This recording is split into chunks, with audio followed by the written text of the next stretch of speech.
भारत माता की, भारत माता की, छत्रपति शिवाजी महाराज की, धर्मवीर छत्रपति संभाजी महाराज की, जय भवानी, जय भवानी, जय जय जय जय जय भवानी, जय जय जय जय जय शिवाजी। हिंदवी स्वराज्याचे सरसंस्थापक छत्रपती शिवरायांना मानाचा मुजरा करतो। भारतीय राज्यघटनेचे शिल्पकार भारतरत्न डॉक्टर बाबासाहेब आंबेडकर यांना मानवंदना अर्पित करतो। आजच्या आपल्या या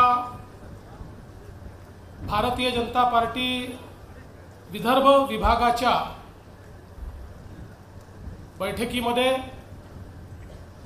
मंचावर उपस्थित असलेले मंत्रिमंडळातील माझे सहकारी श्री अशोकजी उईके, श्री आकाशजी फुंडकर, श्री पंकजजी भोयर, सन्माननीय उपेंद्रजी कोठेकर, हंसराज भैया अहिर, रणधीरजी सावरकर, संजयजी कुटे, चेणूभाऊ संचेती, संजयजी भेंडे, धरमपालजी मेश्राम, रामदासजी तळस, अशोकराव नेते, सुनीलजी मेंढे, संजय गाते, मंचावरील सर्व सन्मान्य आमदार, खासदार, पदाधिकारी आणि समोर बसलेले सर्व सन्माननीय पदाधिकारी, कार्यकर्ता, भगिनी आणि बंधूंनो, आज आपल्या विदर्भ विभागाची ही बैठक या ठिकाणी आपण निमंत्रित केली आणि विशेषतः येऊ घातलेल्या स्थानिक स्वराज्य संस्थांच्या संदर्भात दिवसभर एक चिंतन व्हावं, एक मंथन व्हावं आणि आपली दिशा आपण त्या निमित्ताने ठरवावी या दृष्टीनं खऱ्या अर्थानं आपण ही बैठक आयोजित केली आहे।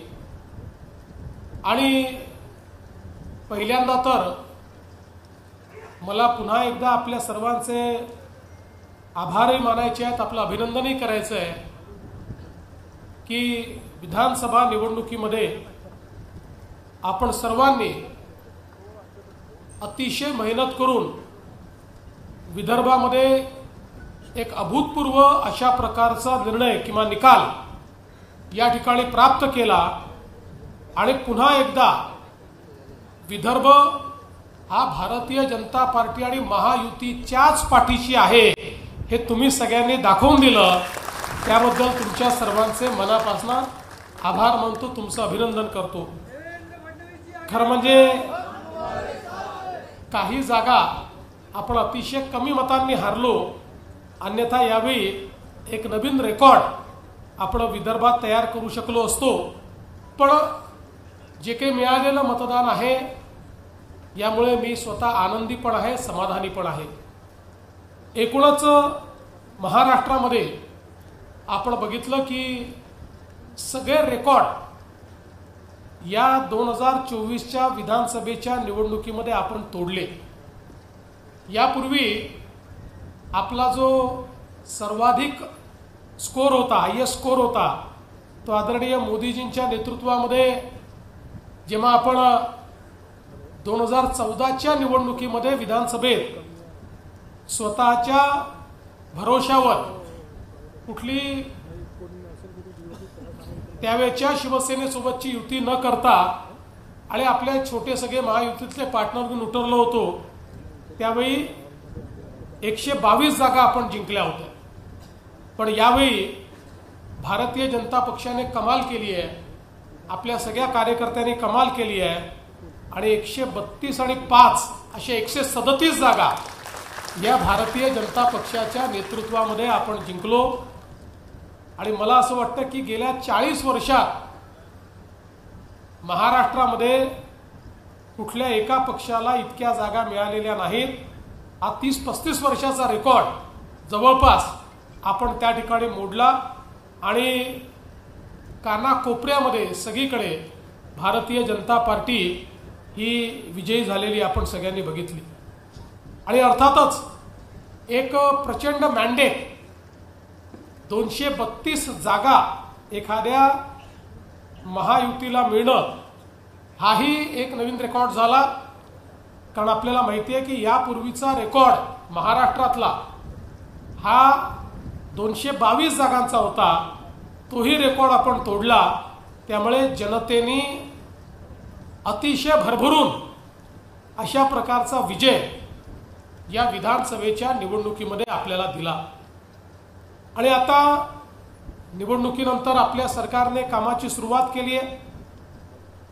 वेगवेगळ्या योजनांच्या माध्यमातून या 5 वर्षामध्ये महाराष्ट्रातल्या सामान्य जनतेच्या आशा आकांक्षा आणि अपेक्षा या पूर्ण करण्याचा प्रयत्न हा आपण करणार आहोत। मला याची कल्पना आहे की ज्यावेळी लोक भरभरून देतात त्यावेळी अपेक्षा देखील तशाच असतात आणि त्या अपेक्षेच्या अनुरूप काम हे आपल्याला करावं लागेल।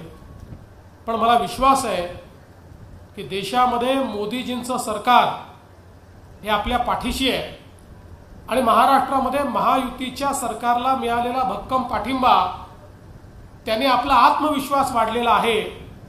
त्यामुळे मी आपल्याला आज एक गोष्ट निश्चितपणे सांगतो की हे सरकार ज्यावेळेस 5 वर्ष पूर्ण करेल त्यावेळी महाराष्ट्राचं पूर्ण ट्रान्सफॉर्मेशन झालेलं हे आपल्याला पाहायला मिळेल।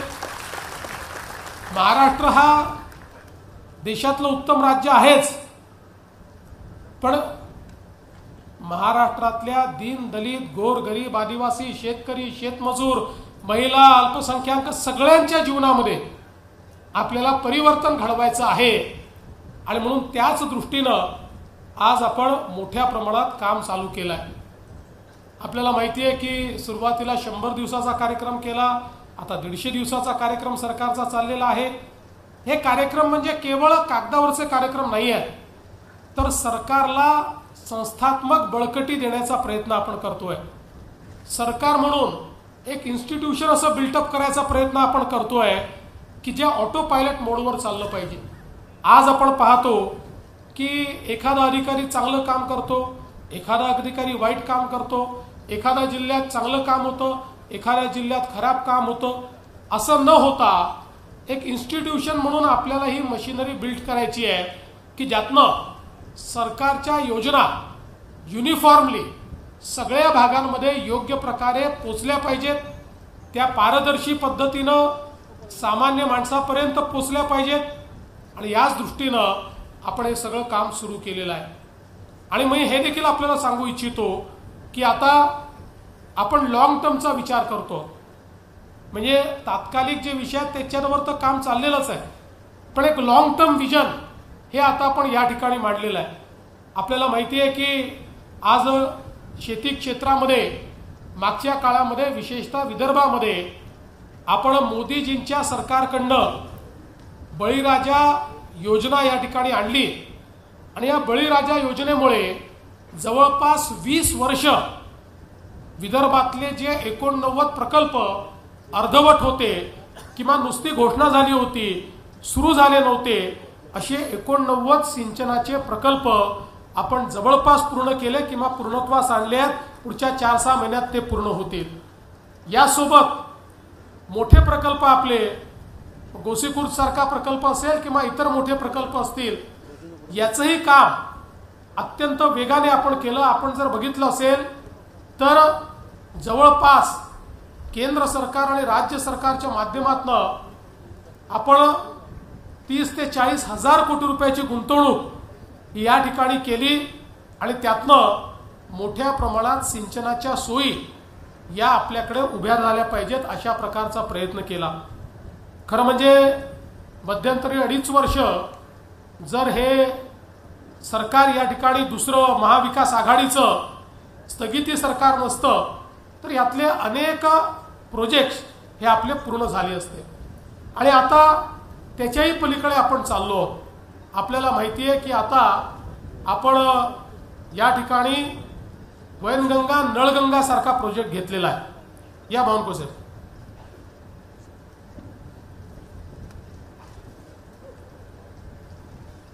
या इकडे इकडे आपण वैनगंगा नळगंगा सारखा प्रोजेक्ट घेतलेला आहे। जवळपास 80 ते 90 हजार कोटी रुपयाचा हा प्रकल्प आहे आणि हा प्रकल्प संपूर्ण विदर्भाचं चित्र बदलणारा प्रकल्प आहे। विदर्भातल्या दुष्काळी भागामध्ये 10 लाख हेक्टर जमीन 10 लाख एकर जमीन ही इरिगेशन खाली ओलिताखाली आणण्याचं काम हा नळगंगा वैनगंगा प्रकल्प या ठिकाणी करणार आहे।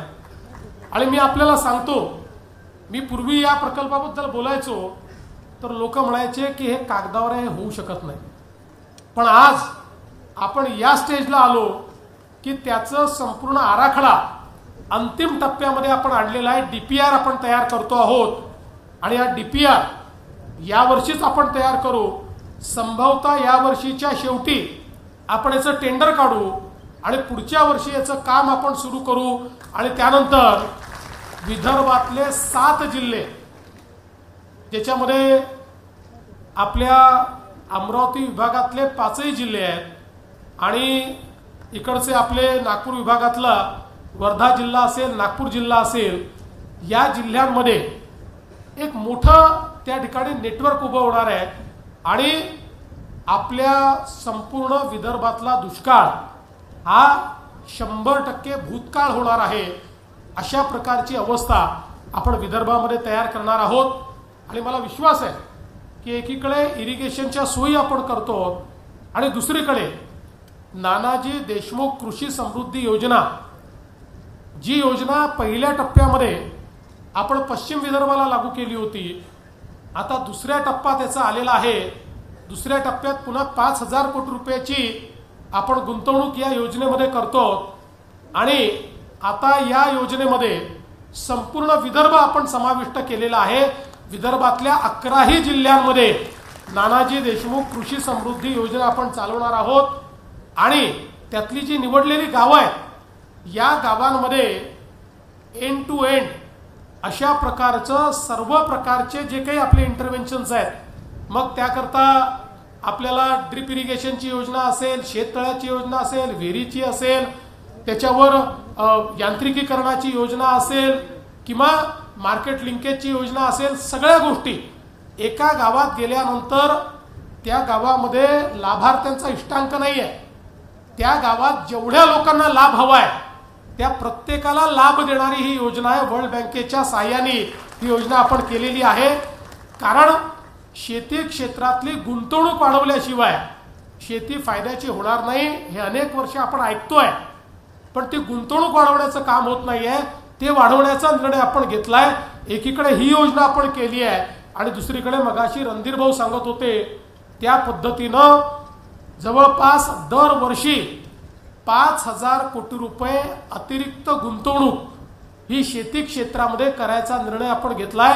25000 कोटी रुपये हे गुंतवणुकीच्या माध्यमातून, आतापर्यंत आपल्याला माहिती आहे की शेतीच्या क्षेत्रात दुष्काळ आला तर मदत कर, अतिवृष्टी झाली तर मदत कर, दुबार पेरणी आली तर मदत कर, या मदतीने म्हणजे ही आवश्यकच आहे, पण या मदतीने शेतकऱ्याची तात्कालिक काहीतरी व्यवस्था होते, पण शेतकऱ्यांचं भाग्य बदलू शकत नाही।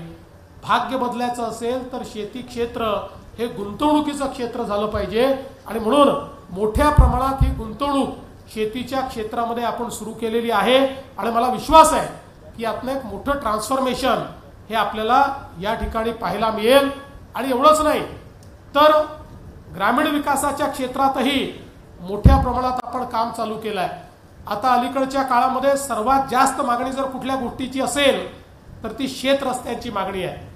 पांदन रस्ते हे सगळीकडे मागितले जातात आणि म्हणून आपण हा निर्णय केला की या 5 वर्षामध्ये एकही पांदन रस्ता सोडायचा नाही, 100% पांदन रस्ते आपल्याला बनवायचे आहेत। आपण बावनकुळे साहेबांच्या नेतृत्वात एक समिती तयार केलेली आहे, ज्या समितीचा लवकरच अहवाल येईल आणि या समितीच्या अहवालाच्या आधारावर आपल्या 100% पांदन रस्ते, आता आपण त्याचं अतिक्रमण मोकळं करणं सुरू केलेलं आहे, त्याचं आयडेंटिफिकेशन केलेलं आहे, त्याचं मार्किंग केलेलं आहे आणि 100% हे पांदन रस्ते चांगल्या क्वालिटीचे पांदन रस्ते हे तयार करण्याचा निर्णय आपण घेतलेला आहे। एवढंच नाही तर आपण हाही निर्णय घेतलेला आहे की 1000 लोकसंख्येचे जे गावं असतील त्या प्रत्येक गावापर्यंत जो प्रमुख रस्ता आहे, जिल्ह्याचा जो प्रमुख रस्ता आहे किंवा जिल्ह्याचं जे मुख्यालय इथनं जाणारा रस्ता आहे, 1000 लोकसंख्येपर्यंतच्या प्रत्येक गावापर्यंत सिमेंट कॉन्क्रीटचा पक्का रस्ता आपण त्या ठिकाणी घेऊन जाणार आहोत।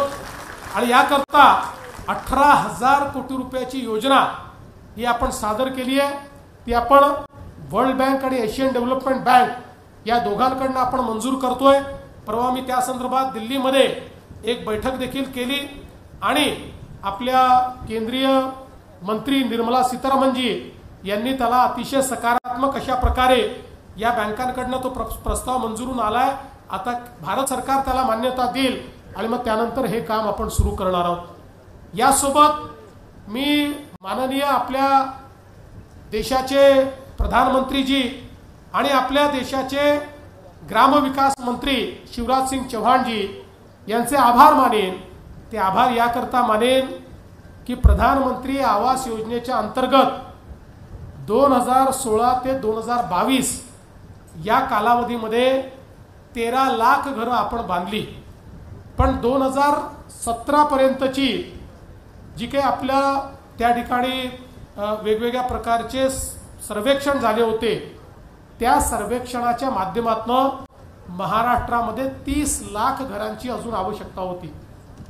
आणि म्हणून आपण केंद्र सरकारला विनंती केली आणि केंद्र सरकारने म्हणजे हे खरोखर थक्क करणारी गोष्ट आहे, एकाच वर्षामध्ये 30 लाख घरं आपल्याला मंजूर केलेली आहेत। त्यामुळे आता आवास प्लस सॉफ्टवेअरमध्ये ज्यांची नोंदणी झाली होती असे 2018 पर्यंतच्या सगळ्या ज्यांच्या नोंदण्या झाल्या आहेत, आता कोणीही मागे राहणार नाही। तो कुठल्याही समाजाचा असू द्या, SC ST OBC भटके विमुक्त ओपन सगळे 100% कव्हरेज हे आता केंद्र सरकारने आपल्याला दिलेलं आहे। आणि हे कव्हरेज देत असताना आपण केवळ घर देणार नाही आहोत, आपण 50,000 रुपये आपल्याकडनं दिलेले आहेत राज्य सरकारकडनं आणि या 30 लाख घरांवर आपण सोलर लावणार आहोत।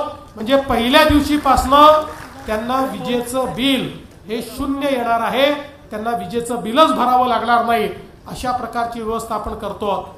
याच्या व्यतिरिक्त पुन्हा आपण केंद्र सरकारला विनंती केली की 18च्याही यादीत आमचे लोक सुटलेले आहेत, पुन्हा सर्वेक्षण आपल्याला तुम्ही त्या ठिकाणी करण्याची परवानगी द्या। केंद्राने पुन्हा परवानगी दिली आणि आता नवीन सर्वेक्षण आपण केलेलं आहे, ज्याचं व्हेरिफिकेशन चाललेलं आहे।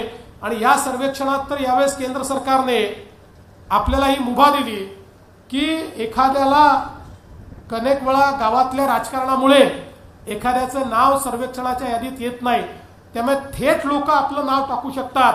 त्यामुळे लाखो लोकांनी डायरेक्ट केंद्र सरकारकडे ॲप्लिकेशन केलेली आहे, त्यांचंही नाव यादीत आलेलं आहे आणि आता या यादीचं रॅशनलायझेशन हे सुरू आहे।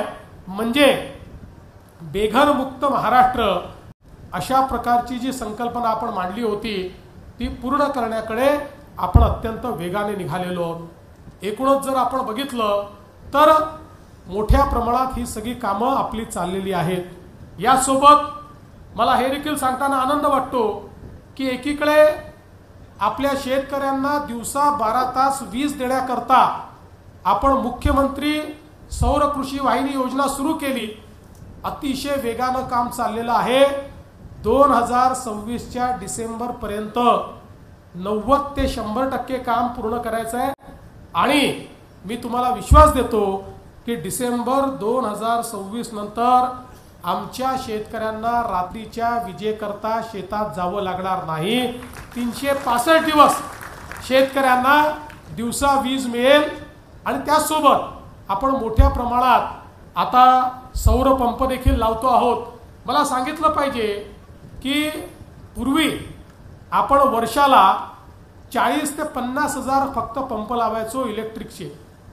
त्यानंतर बावनकुळे साहेब ज्यावेळेस ऊर्जा मंत्री झाले तेव्हापासून आपण ती संख्या वाढवली आणि वर्षाला 1 लाख पंप लावणं चालू केलं। पण आता गेल्या एका वर्षामध्ये आपण 3 लाख सौर पंप लावलेले आहेत आणि यावर्षी त्याहीपेक्षा जास्त सौर पंप हे आपण लावणार आहोत. आणि म्हणून एकूणच एक मोठं परिवर्तन आपल्या सरकारच्या माध्यमातून या ठिकाणी चाललंय. मला एक गोष्ट अजून तुमच्या लक्षात आणून दिली पाहिजे की देशाच्या इतिहासामध्ये आता आपलं सरकार पहिलं सरकार ठरणार आहे की ज्या सरकारने 2025 पासून 2030 पर्यंत विजेचे दर घोषित केले.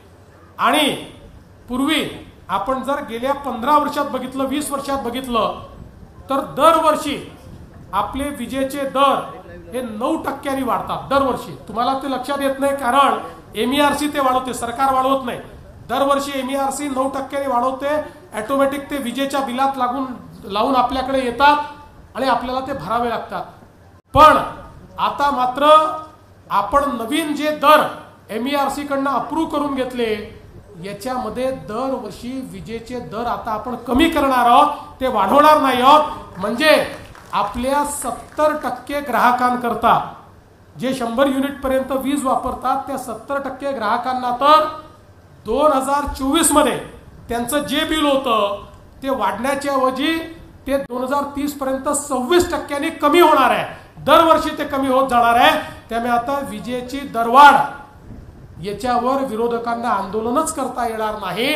5 वर्षाचे रेट घोषित करून टाकलेले आहेत आणि ते दरवर्षी आपण कमी केलेले आहेत. एक प्रकारे मोठं ट्रान्सफॉर्मेशन आपल्या सरकारच्या माध्यमातून या ठिकाणी चाललेलं आहे. आज आपण पाहू शकतो की मोठ्या प्रमाणात समृद्धी महामार्गामुळे एक परिवर्तन झालेलं आपल्याला पाहायला मिळत आहे आणि विदर्भामध्ये आज इंडस्ट्री मोठ्या प्रमाणात येते.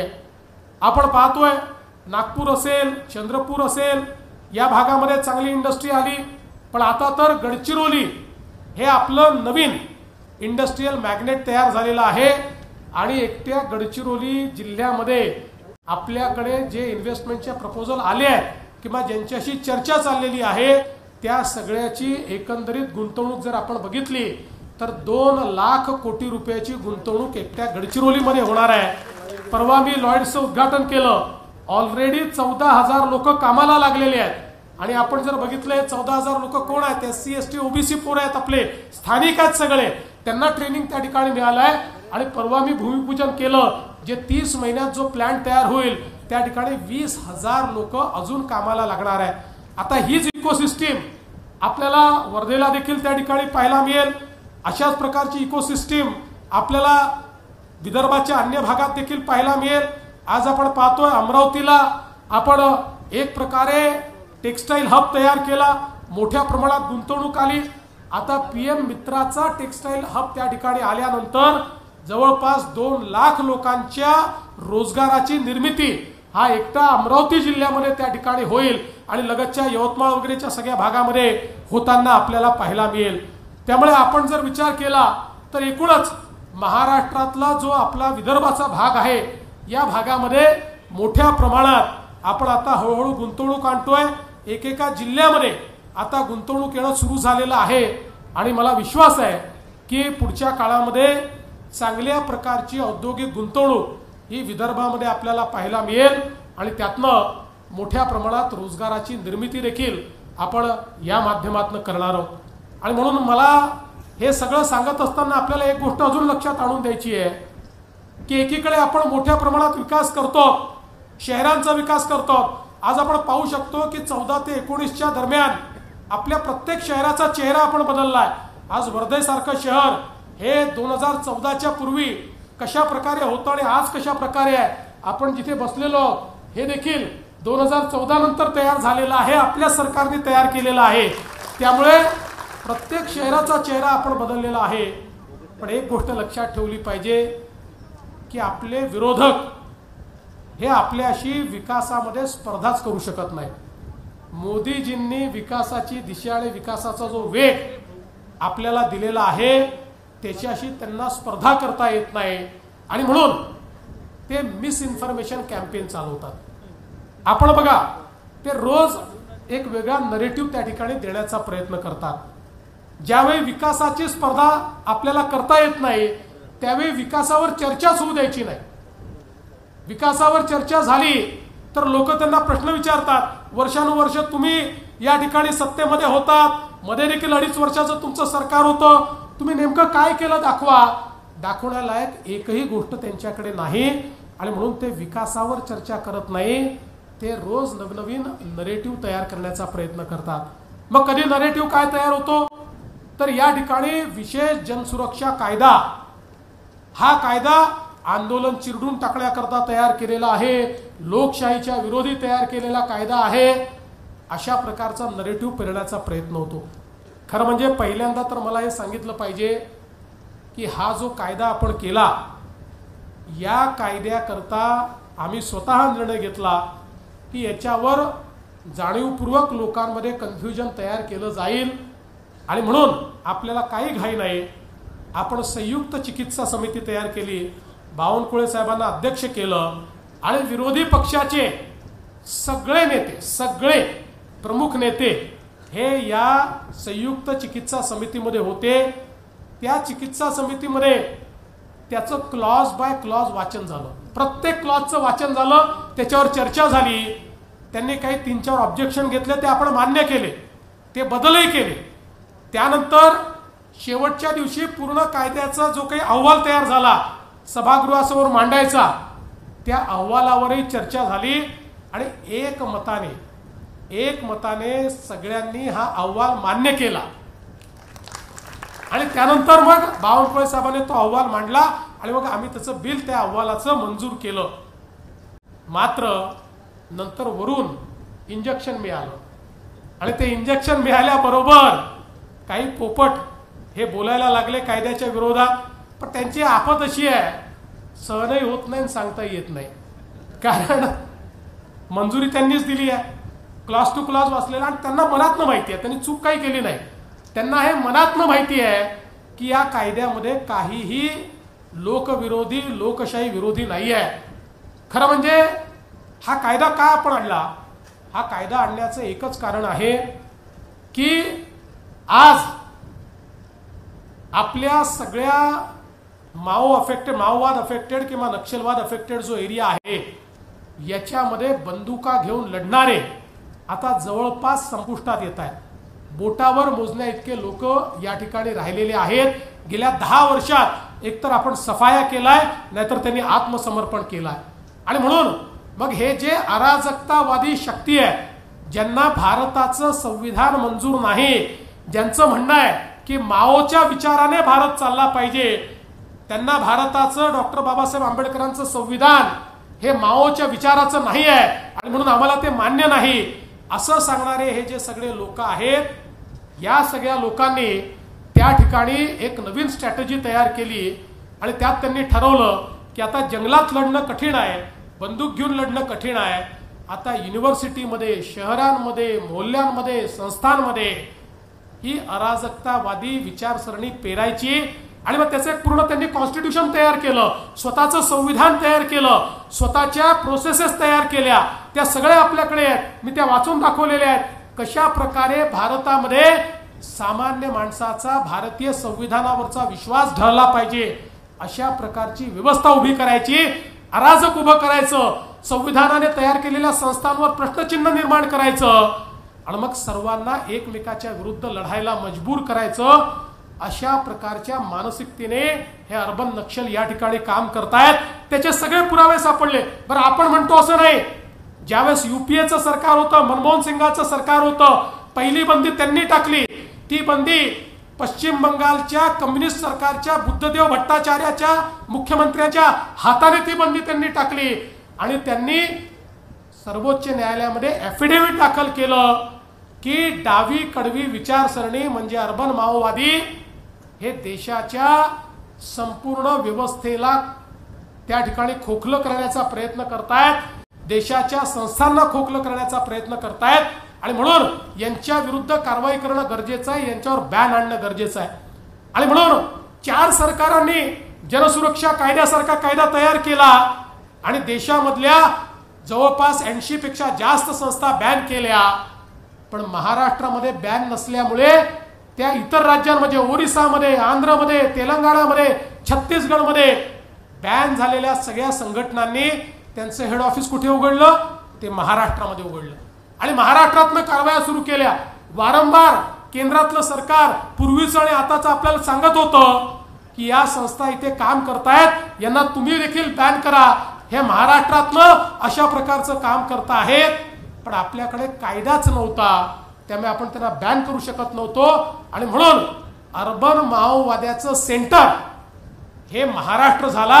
आणि म्हणून आपण हा कायदा तयार केला. या कायद्यामध्ये सगळ्यात महत्त्वाचं काय, आंदोलन करता येतं, त्याच्यावर कुठला बॅन नाही.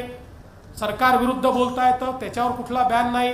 सरकार विरुद्ध पाहिजे तेवढं लिहिता येतं, त्याच्यावर कुठला बॅन नाही आहे.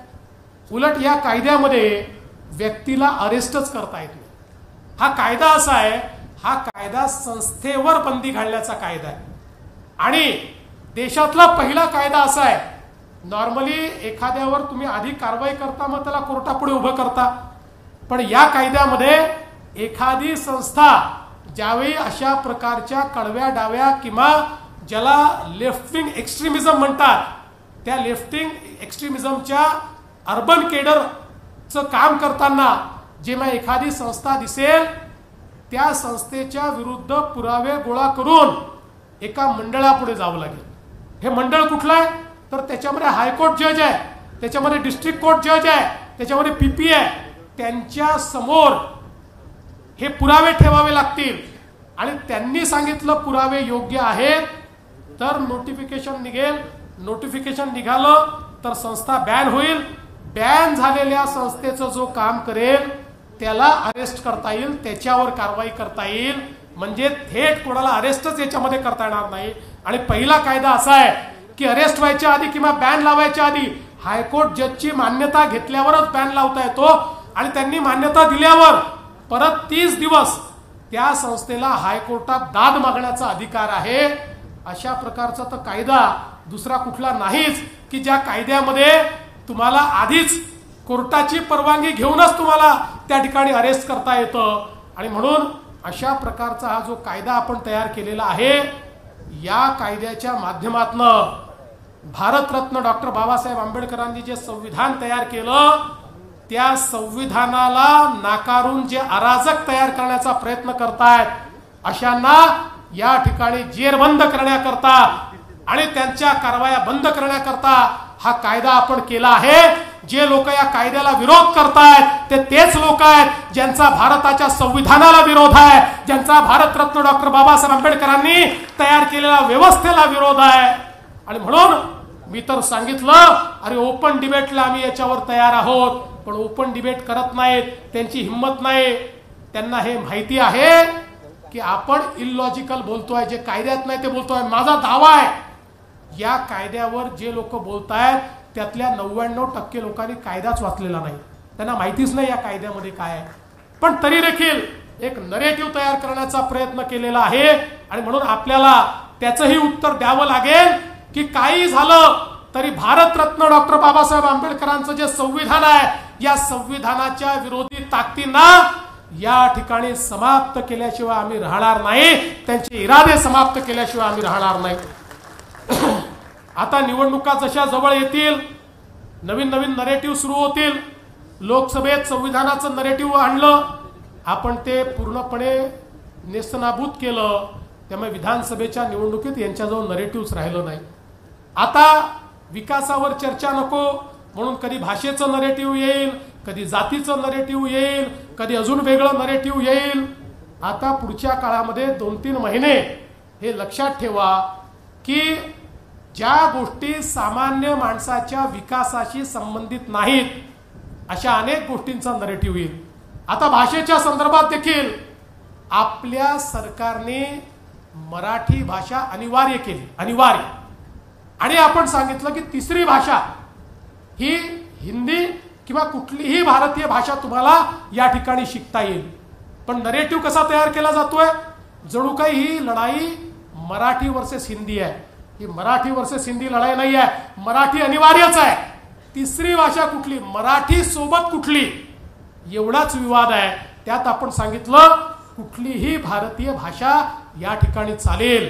आणि म्हणून हा एक प्रकारे जो समाजाला विभाजित करण्याचा प्रयत्न चाललाय, भाषेवरनं मराठी आणि हिंदी, मराठी आणि इतर भाषा, अरे महाराष्ट्रामध्ये मराठी अनिवार्य राहील, मराठीचा आम्हाला स्वाभिमान आहे, मराठी करता त्याला अभिजात भाषेचा दर्जा देणारे आमचे आदरणीय प्रधानमंत्री महोदय आहेत. पहिलं मराठी विद्यापीठ अमरावतीमध्ये तयार करणारं आमचं सरकार या ठिकाणी आहे. इतक्या वर्षात तुम्ही ते करू शकला नाही, पण तरी देखील जाणीवपूर्वक या ठिकाणी विवाद निर्माण करायचे. पहिल्यांदा स्वतःच कमिटी तयार करायची, कमिटीचा अहवाल घ्यायचा, 1ली ते 12वी मराठी सोबत हिंदी आणि इंग्रजी अनिवार्य असा अहवाल स्वतः कॅबिनेटला स्वीकारायचा आणि मग त्यानंतर पलटी मारायची. हा जो काही या ठिकाणी काम चाललेला आहे, मी तुम्हाला सांगतो याचा काही परिणाम नाही आहे. ये पब्लिक है, ये सब जानती है, लोक सगळं समजतात. पण तुम्हाला याकरता सांगतो, असे अनेक विवाद, जातीपातीचे विवाद, इतके विवाद आता निवडणुकीच्या तोंडावर उभे होतील. पण काळजी करण्याचं कारण नाही. जनतेकरता आपण जे केलेलं आहे आणि जे करतो ते घेऊन समाजामध्ये गेलो. तुम्ही बघा, विधानसभेच्या आधी देखील यांनी अशाच प्रकारचे हजारो विवाद उभे केले आणि त्यातनं आपण केलेलं काम लोकांना समजू नये असा प्रयत्न केला. पण आपण आपलं काम घेऊन लोकांमध्ये गेलो आणि जनतेने आपल्याला मतदान केलं. त्यामुळे आताही आपल्याला या निवडणुकीच्या निमित्ताने समाजामध्ये जाऊन आपल्या सरकारने केलेलं काम आणि आपल्या सरकारचं विजन हे समाजापर्यंत मांडायचं आहे आणि समाजातल्या प्रत्येक घटकाचा विकास हे आमचं या ठिकाणी ब्रीद आहे, ही आमची इच्छा आहे आणि हेच आमचं ध्येय आहे, हे सांगण्याची आवश्यकता आहे. आणि म्हणून मला असं वाटतं की आपल्याला आता तयारीला लागलं पाहिजे.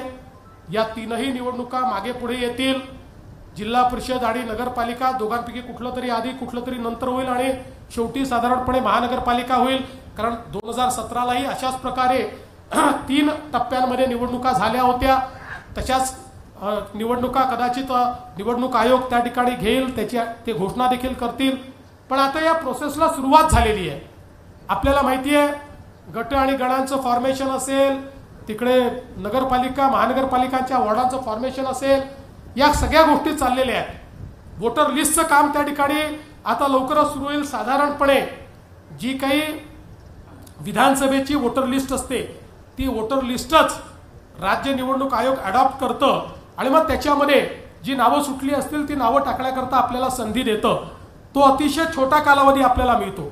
त्यामुळे ज्यांची नावं सुटली असतील आपण सगळ्यांनी तयारीत राहिलं पाहिजे की ती नावं कशी नोंदवता येतील, जेणेकरून आणि विशेषतः आपण जर विचार केला तर जी काही वोटर लिस्ट आहे त्या वोटर लिस्टमध्ये विधानसभेच्या आधीची नावं आली असतील, विधानसभेनंतर जे लोक 18 वर्षाचे झाले आहेत जुलैच्या आधी, त्याच्यातली ज्या लोकांनी नावं नोंदवली नसतील त्यांचीही नावं आपल्याला कशी नोंदवून घेता येईल असा प्रयत्न आपण सगळ्यांनी मिळून केला पाहिजे.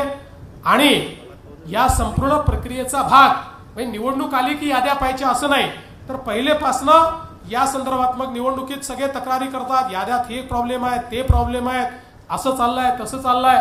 तर आपण आधीपासनं याच्याकडे लक्ष दिलं पाहिजे आणि योग्य प्रकारची तयारी जी आहे ती केली पाहिजे.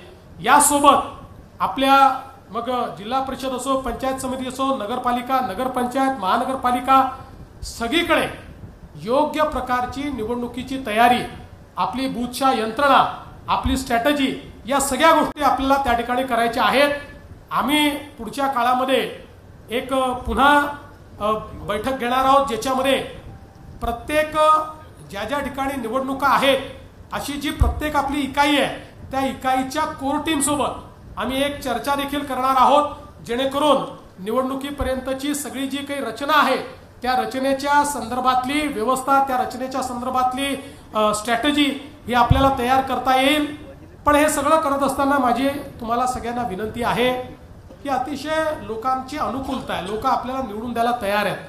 पण भारतीय जनता पार्टी म्हणून अनेक जिल्ह्यांमध्ये छोटे छोटे वाद आहेत, काही ठिकाणी नेत्यांमध्ये वाद आहेत, काही ठिकाणी कार्यकर्त्यांमध्ये वाद आहेत.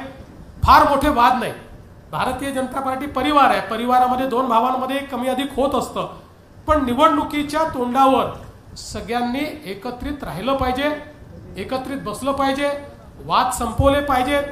बघा, अनेक पार्ट्यांचं पतन हे याकरताच झालं की एकाने दुसऱ्याला ओढलं आणि दुसऱ्याने पहिल्याला ओढलं आणि दोघांनी मिळून पार्टीला खड्ड्यात घातलं. अशा प्रकारे आपल्या पार्टीत होता कामा नये. कोणी जर पार्टीला खड्ड्यात घालण्याचं काम करणार असेल तर त्याला खड्ड्यात घालण्याचं काम पार्टी करेल, एवढं लक्षात ठेवा. खड्ड्यात घालणं म्हणजे खरं खड्ड्यात घालणं नाही. नाही तर कोणीतरी चालवेल की मुख्यमंत्र्यांनी धमकी दिली, आता कोणाला तरी खड्ड्यात पुरणार आणि मग परत 9 वाजताचा भोंगा सुरू होईल की मुख्यमंत्री बघा धमक्या द्यायला लागले.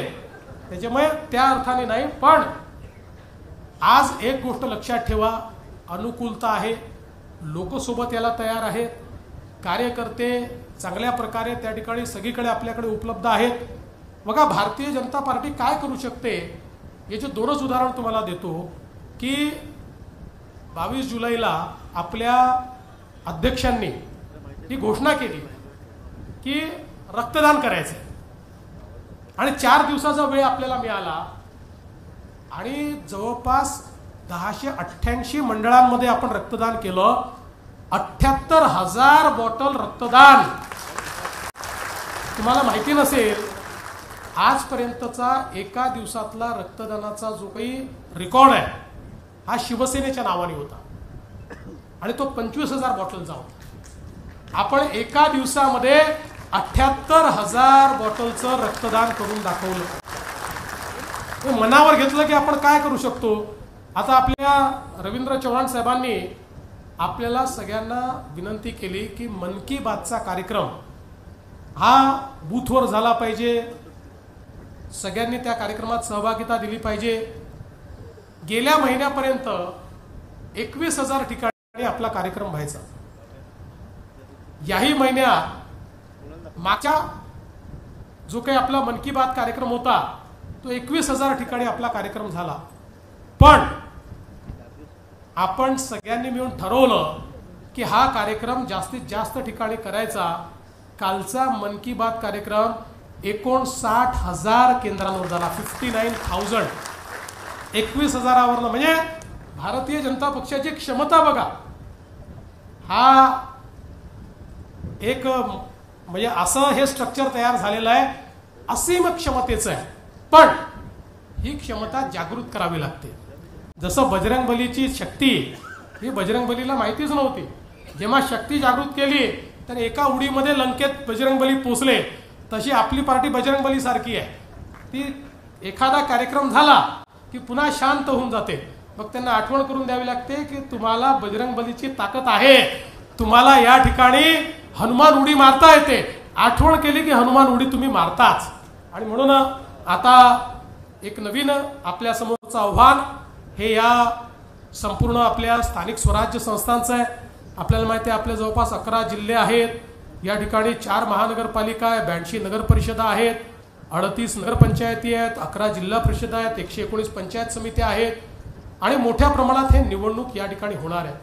आपण जर मागची निवडणूक बघितली तर मागच्या निवडणुकीमध्ये आपण जवळपास विदर्भामध्ये सगळ्यात मोठा पक्ष होतो. म्हणजे 4,788 जागांपैकी जवळपास 2,000 जागा म्हणजे 1900 काही जागा या आपल्याला त्या ठिकाणी प्राप्त झाल्या होत्या. मग त्याच्यानंतर बाकी पक्ष जे होते ते कोणी ह्या तेव्हाची सेना 472 वर होती, काँग्रेस 1000 वर होती, NCP 500 वर होती, आपण 2000 वर होतो. पण आता आपल्याला आपला रेकॉर्ड तोडायचा आहे. यावेळी आपल्याला 2017 पेक्षाही जास्त जागा या ठिकाणी निवडून आणायची आहे. आता एक गोष्ट आपण सगळ्यांनी लक्षात ठेवायची आहे की आपण ही निवडणूक महायुतीमध्ये लढतो आहोत. पण अर्थातच स्थानिक स्तरावर काही निर्णय घेण्याचे अधिकार आम्ही देऊ. ज्या ठिकाणी काही अडचणी आहेत त्यांनी आमच्याशी चर्चा करायची आहे आणि निर्णय घ्यायचे आहे. पण शक्यतोवर निवडणुका महायुतीत करायच्या आणि ज्या ठिकाणी महायुतीमध्ये निवडणूक काही कारणाने होणार नाही त्या ठिकाणी आपल्या मित्रपक्षावर कुठली टीका करायची नाही. कारण आपण जर राज्यामध्ये सोबत काम करतो आहोत तर आपणच आपल्या मित्रपक्षावर टीका करायची. आपण 17 साली बघितलं, उद्धवजी आपल्यासोबत सत्तामध्ये होते आणि रोज आपल्याला शिव्या द्यायचे. ती परिस्थिती आपली नाही, आपल्याला ते करायचं नाही आहे. त्याच्यामुळे शक्यतोवर महायुती आणि ज्या ठिकाणी महायुती होऊ शकणार नाही त्या ठिकाणी आपल्याला मैत्रीपूर्ण समन्वयाने अशा पद्धतीनं आपल्याला निवडून यायचं आहे। पण विदर्भातला सगळ्यात मोठा पक्ष कालही भाजप होता, आजही भाजप आहे आणि या आपल्या स्थानिक स्वराज्य संस्थेमध्ये भाजपचं निर्विवाद वर्चस्व हे या निवडणुकीमध्ये आपल्याला दाखवायचं आहे। त्या दृष्टीने आपण सगळ्यांनी कामाला लागायचं आहे। माझं भाषण झाल्यावर मी जरी इथनं गेलो तरी तुम्ही कोणी जाऊ नका। मी मुख्यमंत्री आहे, तुम्ही सगळे होऊ शकता मुख्यमंत्री, होऊ शकत नाही असं नाही आहे, पण अजून तुम्ही झालेले नाही आहात। त्याच्यामुळे मुख्यमंत्र्याला जाण्याची मुभा आहे, बाकी कोणालाही जाण्याची मुभा नाही आहे। दिवसभर ही कार्यशाळा आणि बैठक चालणार आहे। आपली पुढची स्ट्रॅटेजी, वेगवेगळ्या लोकांचे मार्गदर्शन, जिल्ह्यांमध्ये काय चाललंय या गोष्टीचं निवेदन, या सगळ्या गोष्टी होणार आहेत। त्यामुळे या सगळ्या गोष्टी करता आपण सगळ्यांनी उपस्थित राहा आणि इथनं गेल्यानंतर जी काही दिशा या ठिकाणी मिळेल त्या दिशेनं आपण सगळ्यांनी काम करावं अशा प्रकारची विनंती आपल्याला करतो। आणि पुन्हा एकदा 2024च्या विधानसभेच्या निवडणुकीचा बिगुल वाजल्यानंतर ज्या प्रकारे झोकून देऊन तुम्ही तो किल्ला त्या ठिकाणी जिंकलात, तशाच प्रकारे आता हा स्थानिक स्वराज्य संस्थेचा किल्ला देखील आपण जिंकावा आणि भाजपचा भगवा, महायुतीचा भगवा त्या ठिकाणी लावावा अशा प्रकारची विनंती करतो आणि माझं बोलणं संपवतो। धन्यवाद। जय हिंद, जय महाराष्ट्र। धन्यवाद सन्माननीय मुख्यमंत्री साहेब। हे सभागृह आपल्याला आश्वस्त करताय की येणाऱ्या 2024च्या जिल्हा परिषद महानगरपालिका